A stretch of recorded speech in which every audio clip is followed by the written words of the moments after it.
qui nous conduit à l'invité du journal, le ministre en charge des armées est déjà sur place, le général Issakha Malouadjamous. Une fois de plus, bonsoir monsieur le ministre. Bonsoir monsieur Bello. Vous étiez témoin de cet accord et puisque vous êtes là, dites-nous quelle est la portée réelle de cet accord de défense entre le Tchad et le Cameroun, bien évidemment.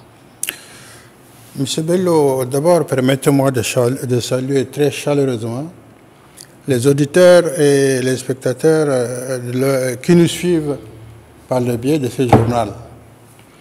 Cet accord bilatéral Cameroun-Tchad est un accord de souveraineté.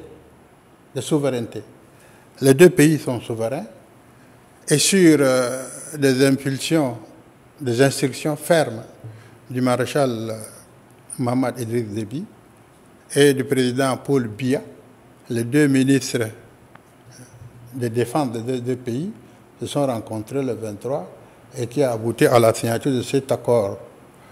Il faut peut-être un peu faire l'historique. Cet accord, il est signé le 23, mais il faut se dire déjà qu'il y avait une opération que nous avons dénommée Opération Logone 2015. Et un bataillon de force tchadienne était à Mora, c'est-à-dire en territoire camerounais, pour nettoyer les hommes de mauvaise qualité. Et ce qui fut fait. Après ce bataillon, il y a eu la création de la force multinationale mixte qui regroupe les 4 pays, c'est-à-dire le Nigeria, le Cameroun, le Tchad et le Niger. Et après la création de cette force multinationale mixte, l'opération Logone 15 a regagné le pays. C'est dire que cette force multinationale mixte ne règle que le problème dans le lac Tchad. Or, le Cameroun et le Tchad ont une frontière de 1200 km, allant de N'Djamena jusqu'à Toubourou, Moundou.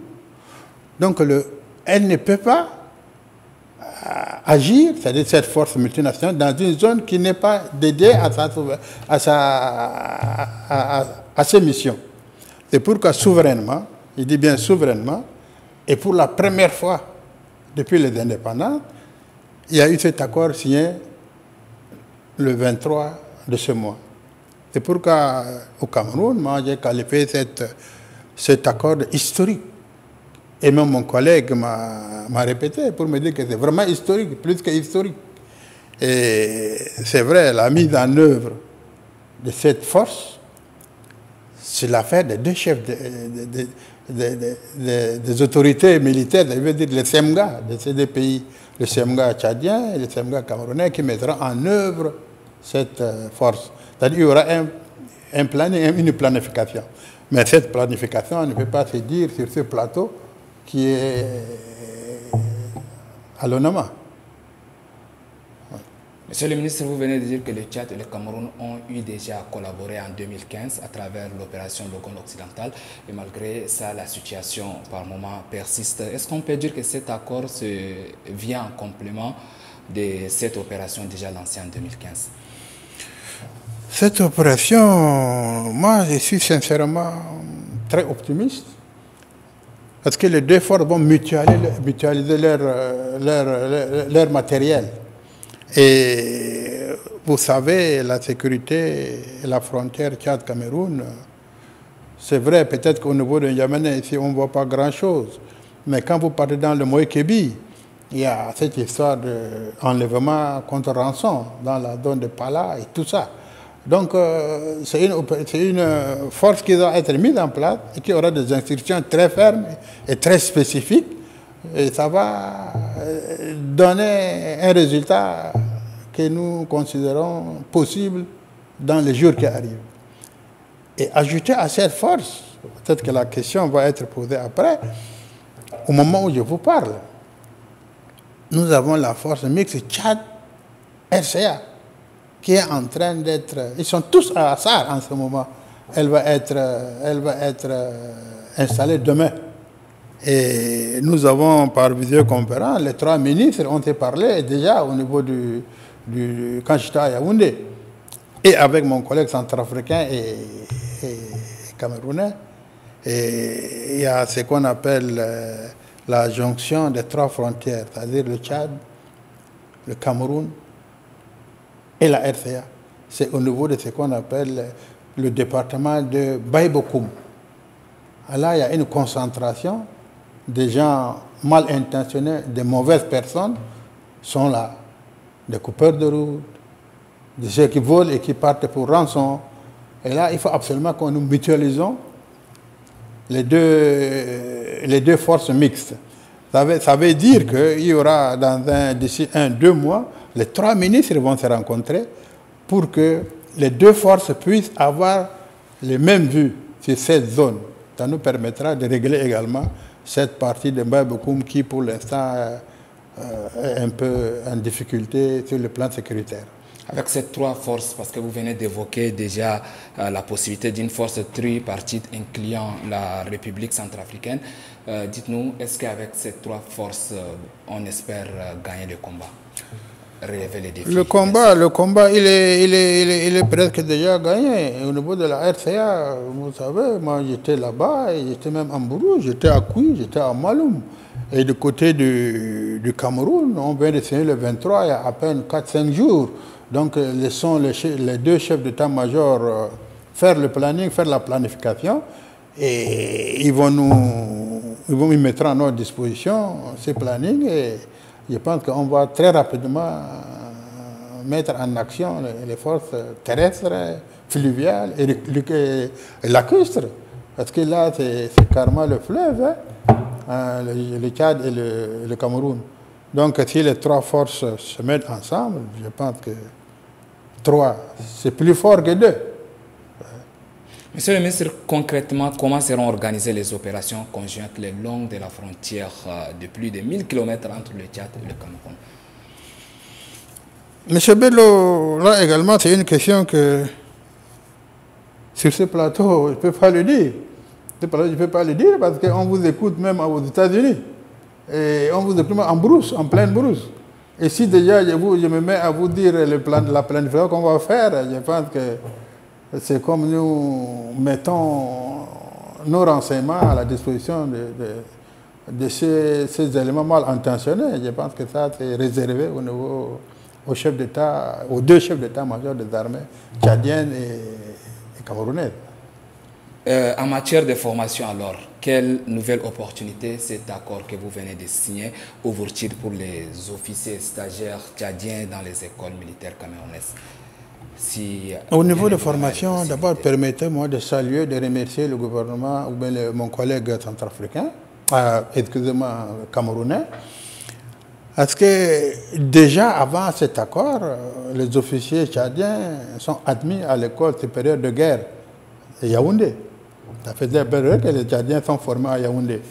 Il y a également la police, c'est-à-dire la sécurité, qui est également formée dans l'école supérieure de sécurité à Yaoundé. Il y a la gendarmerie qui est également formée.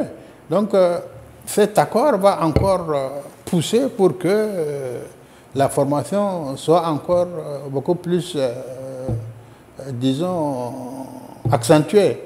Et dire que nous, au Tchad, nous également, nous avons des écoles ici où, à un certain temps, j'étais comme Jémia, on formait les Nigériens, on formait les Camerounais, on formait les Centrafricains.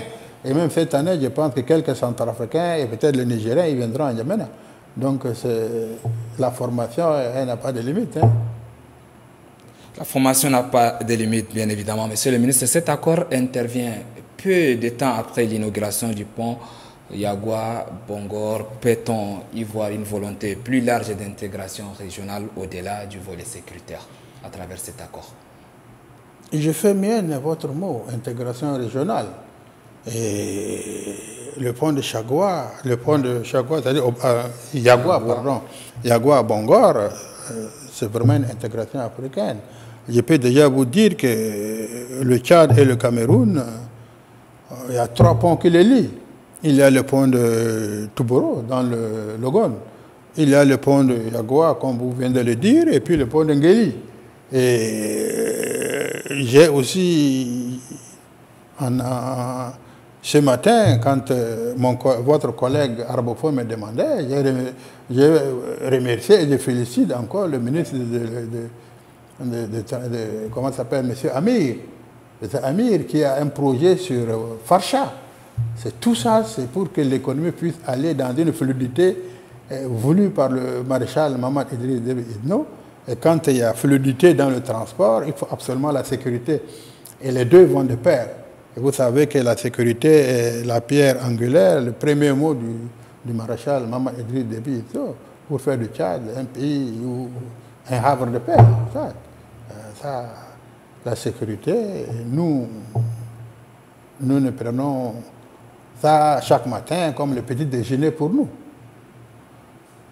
Monsieur le ministre, comme dernière question, comme dernier mot, est-ce que vous pouvez rassurer le Tchadien qui nous suivent en ce moment qu'à travers cet accord qui vient de signer, on peut garantir la sécurité entre le Tchad et le Cameroun tout au long des frontières? Une chose qui est déjà sûre, c'est qu'il faut que les Tchadiens sachent que depuis que Dieu a créé le monde, le voleur, il est là aussi. Mais quand on vole un bœuf, deux bœufs ou bien une marmite, ça, c'est un truc quotidien de tous les jours. Mais quand l'État prend et crée une force pour la sécurité, c'est pour garantir, disons, le bien-être de sa population, le vivre ensemble et le déplacement des biens et de tout. Il faut se dire que ce n'est pas seulement le Cameroun et le Tchad. Le pays, notre pays, le Tchad, est un des pays les plus sécurisés, si vous voulez, en ce moment. Regardez tout ce qui nous entoure. Vous suivez tout ce qui se passe dans les réseaux sociaux. Le Soudan, même une partie du sud de Bangui, vous voyez la Libye. Mais le Tchad, dans ces 1 284 000 km², les gens vivent en paix. Et je vais encore profiter pour vous dire que, je l'ai dit la dernière fois, je pense avec mon collègue de la communication, le Tchadien doit vivre dans ces 1 284 000 km² en paix. En paix. Et c'est comme ça que nous avons envoyé le chef d'état-major à Miski. Pour que dans les accords de Miski, il est dit qu'il faut que la sécurité arrive. Et au moment où je vous parle, la sécurité est arrivée. On est en train de mettre les choses en place. Et il faut que chaque Tchadien se sente chez lui. Moi, je peux vivre à Miski, comme le type de Miski peut vivre à Mbaïbakoum. On n'a pas à dire que tel Tchadien ou tel Tchadien n'a pas le droit d'aller quelque part. Et là, le maréchal Maman Idriss Déby est clair sur cette affaire. On peut tout faire, mais là, c'est des lignes rouges qu'il ne faut pas chercher à mettre au Tchad. Le Tchad est libre et souverain dans 1 284 000 km² et un pays où la paix est réelle. Monsieur le ministre, merci d'avoir répondu à notre invitation. Bon retour chez vous et nous allons poursuivre ce journal avec